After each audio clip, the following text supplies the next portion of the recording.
So in this episode, we're going to be talking about something that most artists actually struggle with, particularly in the beginning, and that is dialing in their sound on a level that makes it easy for them to create their music and create a cohesive vision. Yeah, man. Let's roll the intro. This podcast is for singers who have music in their soul and want to be in the spotlight. We are INVICTA Vox Radio. All right, welcome back to yet another episode of INVICTA Vox Radio, where, as always, we are your hosts, Mike and Angie Lee. And as we talked about in the intro, lately we've been talking with our group of artists. We have this particular group that we're working with. And one thing that they are struggling with in creating their project is actually developing their sound, figuring out what is their sound. And I think this is something that is a common issue, especially even with a band, right? Because if you get a group of people together, you form this band, then go out and try to create music. Well, you all have your different influences, right? Yeah. And so you end up with kind of this mishmash of a sound unless everybody kind of has the same vision together. Which is good. I think it's good to have kind of a mishmash in the beginning because you're trying to create something unique, something that will still fit in with other bands. Like you could go on tour with them, but it's uniquely you. And at first, it can be either you're a total copycat or you're so weird that you don't fit in anywhere. And that's like the two opposite ends of the spectrum when you're kind of dialing things in. But the real issue is, like you were saying, Mike, is when you start to go to create your project. And my band had this problem when we were like really dialing in our sound. Even to this day, if you go listen to our 10-song album, there's a couple songs that feel like they're kind of out of nowhere. And they're your least favorite songs on the album. Yeah. Because there's like this clear, cohesive sound throughout the whole thing, and then all of a sudden, bam, this song hits, and you're like, where did that come from? Are we at a discotheque now? Like, what is going on, right? Yeah. Or funk, it's all of a sudden funky, but we're an emo band, and like, I don't know. So it's good to have all these little different flecks of influence into what you're doing, but like you said, cohesive sound is the key, and understanding and having like true clarity on what you're trying to create is also the key. Too often people just kind of float and accidentally do things.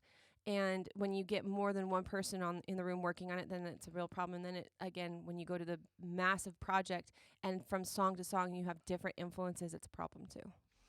Yeah. And so I'll say this. If you're in a band situation, one, either somebody's got to step up and be the leader, which if it typically falls to the lead singer in most scenarios. There are a few bands where it doesn't. There's a few bands where it doesn't. But if you're a band with a clear leader, that leader needs to create the vision for the band. Yeah. So create the sound, then communicate that with your other band members, and then follow that. If you're in a band where it's like everybody's kind of working together, it's like a total harmony situation, which it's rare. Is rare. Then go through this next exercise with your entire band and work together to develop your sound. So you just have to understand your band dynamic first of all. So either the leader leads or figure it out as a group. But you guys have to have a cohesive vision. For sure. So the way that I like to think about it is it's not all of a sudden this like light bulb process like, yep, here's our sound, bing. It actually is more of a process of trying to drill down to really understand what you guys are about. Yeah. And it starts with genre, but genre is very basic. But if you haven't even figured out, okay, like what genre do we feel like we fit in, then at least get to that point first. Yeah. So we were having this conversation like, yeah, I feel like we fit into alternative. But what kind of alternative? And now, like my Spotify yearly review let me know that I listened to, I think, like 60 different genres last year. And I was like, I didn't even know there were 60 genres. But that just lets you know that things are actually broken down into genre and then subgenre, right? So it's like, are you just straight alternative? Are you like an alternative pop? Are you punk? Are you emo, even within that, like where do you fit in that? Well, you could be screamo. If you want to go deeper with emo, do you have an urban sound? Are you rapping? Are you like? There's so much you could do. Right. So the first step is figure out your genre and subgenre, right? Because that should give you at least an indicator as far as, okay, generally this is where we fit in the market. And a lot of that's going to come from your influences. And again, like, you'll know where you kind of generally fit, and it's because that's the kind of music that you're into, right? That's the kind of sounds that you're influenced by and that you're going to naturally create. So once you get to that point, you need to define what that actually means. Okay? And so what I mean is, like, what if you're thinking about punk, okay, what does punk actually mean to you? What are you pulling from punk? What does it mean, like, within your music? Right. So if you don't even understand, like, where you're, so once you get to what you consider your subgenre, what is that subgenre? What are the sounds of that subgenre? Right? So, like with punk, it's actually like just faster bubblegum music generally. Right? You take like a bubblegum pop and you speed it way the hell up, and then you got... And you do is most basic chord progressions known to man. Right. So I think a lot of people think, okay, we're in this genre, but they don't actually step back and go, okay, what does this genre actually mean to me? Right. When I say this word, what does it mean? Right. And again, it goes back to, it's funny because our kids will ask me a question as far as like, what does this word mean, Dad? And a lot of times it's like, okay, this is what I think it means. This is how I use it. But unless I go back and like look up the Google definition, or not the Google definition, the Webster's dictionary definition found in Google, then I can give them the actual definition. But it's funny because we all use these words, but we all have somewhat like an understanding of what it means, but don't actually necessarily like have the exact same vision on what words mean. And so that's the same thing with genre. Mm-hmm. Once you think, okay, we fit into screamo. Okay, what does screamo mean? So you have to just go through and identify what are the elements, or what does that subgenre entail? What are like the key components to that makes you think you fit within it?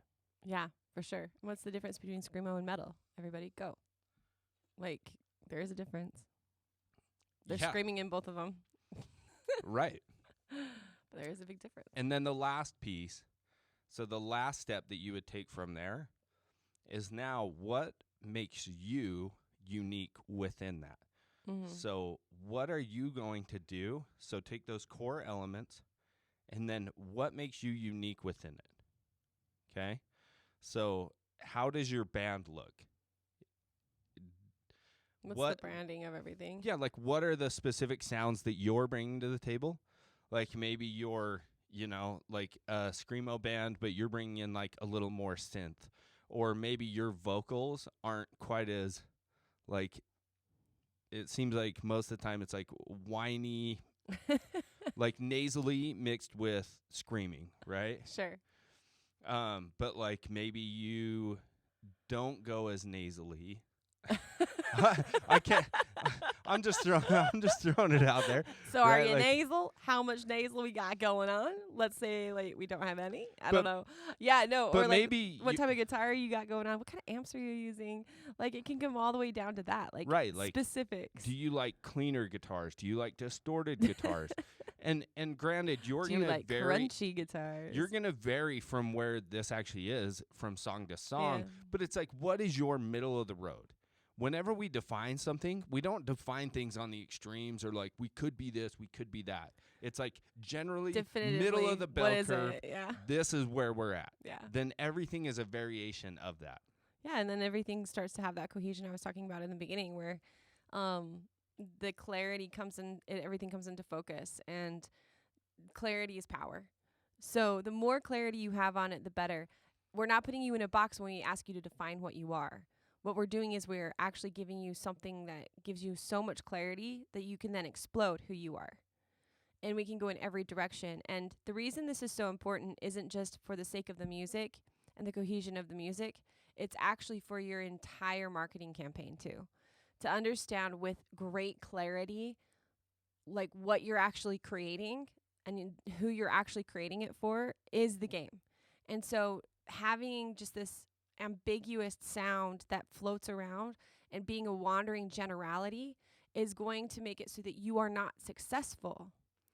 Even the best DJs who do millions of collaborations with like so many different types of artists from different genres have a cohesion to what they're doing. That's why they can put a whole album out with a different singer on every single song, ranging from like country to hip hop.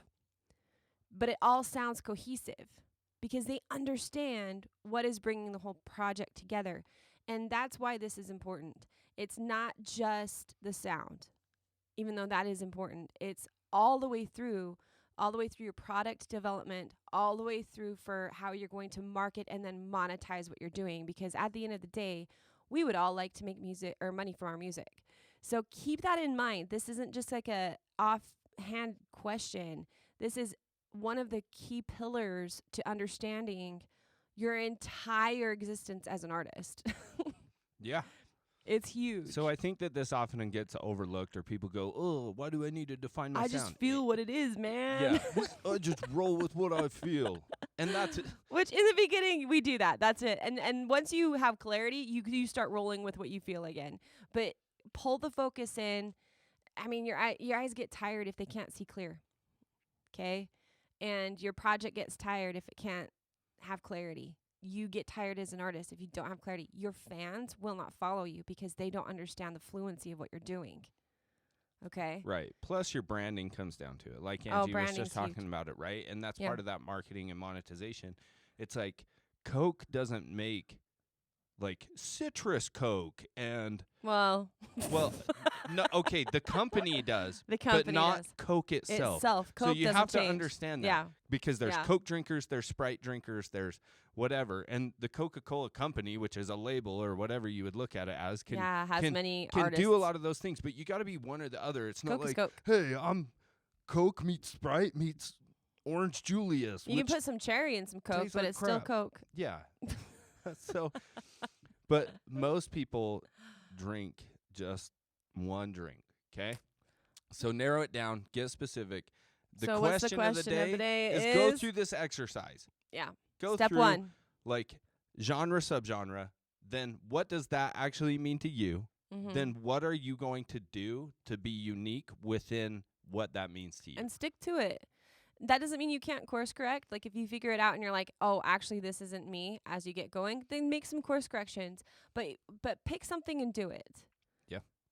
That's going to be it. That's the game. All right, guys. And with that, we're going to wrap up this episode. And as always, please rate and review. Go ding, ding, ding. Get a tattoo on on your butt cheek. And until next time, peace. Peace.